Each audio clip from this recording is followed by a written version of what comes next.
Yes, good morning. Welcome back to the semi-regular daily vlog quarantine style. Okay guys, plan today. Today's a work day and a school day, so I'm going to spend most of the morning with Catherine going through some of the syllabus stuff that she's done. And Kira, the school have been fantastic, I might add. They've passed all this stuff on online. Chapeau state government on that one. After that, I was hoping what we might do is, this is a very YouTube friendly subject. I'm going to try and jump out on the bike and I want to talk to you about what's the most clickbaity thing we can cover? Cyclists' weight. That's right, I'm going full clickbait today. Yeah, so I've been playing around with some stuff and I was hoping you guys might find some of it interesting. In the meantime, what I thought we might do is, the other day, posted a video which was a diary from the guys in the team, what they're up to. We might check in again and see how the boys are getting on. At this point, I should have probably checked to see if anyone's uploaded anything.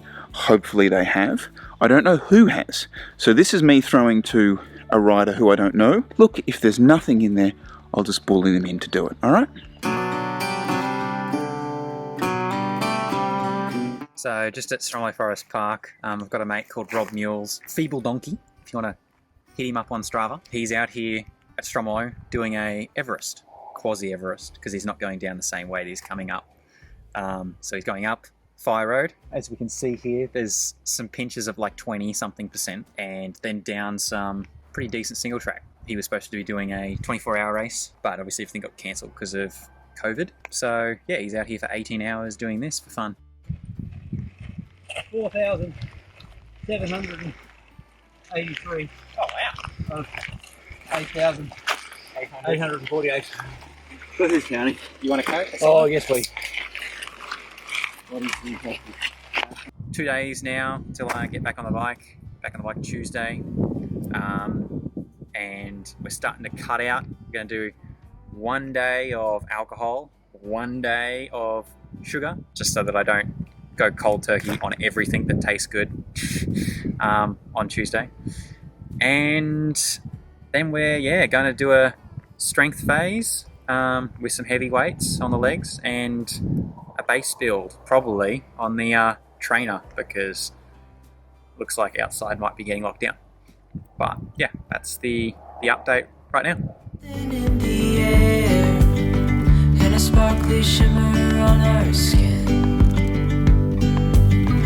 restoring everything within. Did the picture.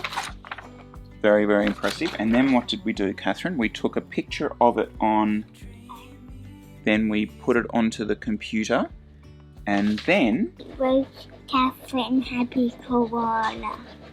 so basically physical artwork moved into a digital space and then edited online. This is going to be next level for these kids.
We might have a little chat about weight loss, guys. So obviously the usual caveats that this is very personal and seek professional advice, etc., but I just thought I'd basically tell you what I'm doing. Let me start with why now. Why am I trying to lose weight now? And a lot of this comes back to the chat Jesse was having in that coaching vlog we did the other week. I find it very difficult to attempt to lose weight when I'm doing efforts or in heavy training or heavy racing, mainly because of the calories required to fuel that intensity is just too much for me to then try and lose weight. And I think that's a little bit of a weight loss myth, because you'll hear a lot of pros and pro athletes say, I'm going to drop some kilos near race day for so-and-so race. I don't know whether that's like something professional athletes can do and normal humans can't, which I have tried in the past and was a recipe for disaster. So what works for me? Well, the boring answer is calorie counting, but let me just explain exactly what I do. So I start by using MyFitnessPal, the app itself, pretty much just do a food diary to really get an idea of how many calories are in every meal that I eat. So that first week is a lot of weighing food. It's a lot of measuring food. After that first week of keeping the food diary, I'll then try and set a calorie limit. So for me at the moment, it's probably around 3,000 calories a day. That's probably with an hour, 2-hour bike ride in there somewhere. If there is one tip I have, it's quantity control. My quality of food is already very good. So for me, it's very much about getting quantities. What does that mean in reality? Okay, 3 Weet-Bix instead of 5, 2 pieces of toast instead of 4, probably no avocado with my Vegemite and tomato toast. But what I found really, really useful, okay, if you keep a food diary, actually be strict. And that's the game changer for me, because I'm a massive secret eater, right? So I'll be the person who, okay, I'm going to have a snack, but before I actually put the snack on my plate, I'll probably have a handful of nuts, maybe a little slice of bread, the heel with some peanut butter. So I'll secret eat that, and that won't count as the meal. Whereas when you are keeping a strict food diary, those things have to go on there because they really are being eaten. You know what I mean? On the bike, I keep it super simple. So I'm not doing long rides. I'm not really doing much intensity. So I am pretty much running bog standard water, but I'm not bonking myself into oblivion. So I am taking gels with me and I am using them, because the other point here is you don't want to get home, and we've said this in the past, you don't want to get home and just be absolutely ravenous and it all sort of goes out the window. So try and stay on top of hunger while you're on the bike. Now be aware, this is my experience, but be aware, your performance will drop when you do it, especially if you go anything above endurance.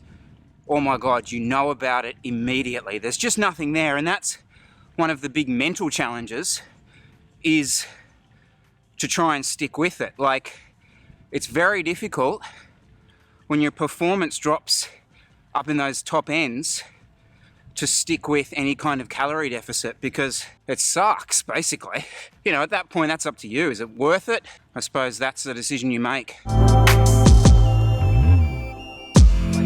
I kind of feel life's too short to starve yourself, okay? So I'm not going to try and it's not maintain, I can't maintain that, and I don't enjoy it. So very simply what I'll try and do is, okay, instead of a snack being like peanut butter sandwich with like a Cliff Bar, it might be sort of a rice cake with Vegemite, or just something like that. The confidence that I get from using the app to give me a realistic idea of what is in all food, it actually gives you confidence about what you eat. And I really should stress this, which is, why am I doing this? I'm certainly not doing this out of a desire to hit a watts per kilo goal or anything like that. I have a passion for bike racing and all that kind of stuff, but it's also about feeling good about yourself and feeling fit, and that, and I'm addicted to it. I freely admit that, okay? And there was probably a point just after Sun Tour that I didn't feel it. I felt sloppy. And I suppose this is maybe an opportunity to do a reset and to try something different. And as far as like a weight goal goes, probably about 62 for me is about what I want to hit. Specifically throwing in the strength stuff and a lot of that kind of, I am doing some upper body work as well. So there's always going to be a trade-off there with hopefully a little bit of weight gain in that area. So I'm not going to get like too fixated specifically on it, but you can feel it, guys. I know I've lost a kilo of fat. Like, I know it, I can see it and I can feel it. So for me, then I'm almost reaping the benefits of it, like feeling wise already. Mama's back. What does 200 calories of oats actually look like? Is there a calorific difference between potato, sweet potato, pumpkin, carrots? These type of things. Just confidence that you gain from actually learning that stuff. So what does that look like in real life? Vegan patties, some eggplant, onion, and what else did I put in there? Can't remember. Some rice. And the girls are having this evening Pizza! Pizza! yummy pizza. You know, there's that whole thing around like the earlier you eat, it sort of creates this like longer fasting period and it's great for weight loss. In reality, the problem is you eat dinner at 5:30, 6 o'clock, you're hungry again by 8 o'clock, and you're eating again by 8 o'clock, and it's probably going to be a larger thing than if you had delayed your dinner and then just having a little snack before dinner. Alright guys, hope you enjoyed it. Pop your comments below. Again, this is me, so just have fun with it, hey? Alright guys, we ready for stories? Not ready for stories. Well, this is awkward. So what you been up to? Cool? Yeah, just hanging, just chilling. Yeah.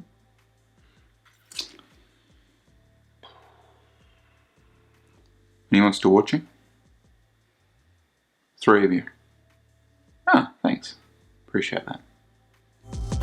Well, I'm gonna snap.